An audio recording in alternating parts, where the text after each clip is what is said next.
Sir పాక్పై Trump love ఇండియాపై Pakistan ప్రధానమంత్రి అక్కడ ఐక్యరాజ్య సమితిలో మాట్లాడడానికి వెళ్ళినప్పుడు ట్రంప్ ఆయన ప్రత్యేకించి లంచ్కు డిన్నర్కి ఆహ్వానించారు.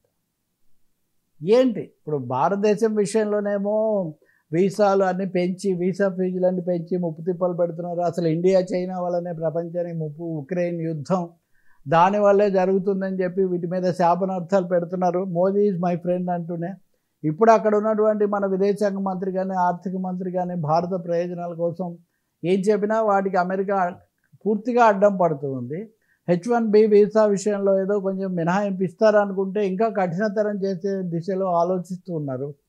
ఇలాంటి సమయంలో పాకిస్తాన్ అంటే పాకిస్తాన్ను అమెరికా భవిష్యత్తులో కూడా నిజానికి పాకిస్తాన్ అమెరికాను మోస్తూ ఉంటుంది కాబట్టి వాళ్ళు దాన్ని కాస్తూ ఉంటారు అనేది అయితే ఇప్పుడు చాలా స్పష్టంగా అర్థమవుతుంది.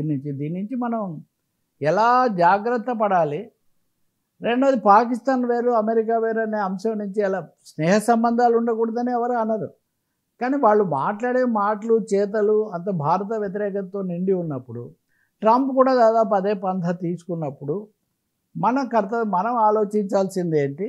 అలాగే నిన్న కూడా మనం మాట్లాడినట్టుగా H1B వీసా ఆ ఫీ విపరీతంగా పెంచటము, దానికి అనేక కండిషన్స్ విధించటము, వీటన్నిటి ద్వారా భారతదేశాన్ని ఇరకాటంలో పెట్టే పనులు చాలా తీవ్రంగా సాగుతున్నప్పుడు అంటే ఈ రెండు ఒకేసారి జరుగుతున్నాయి.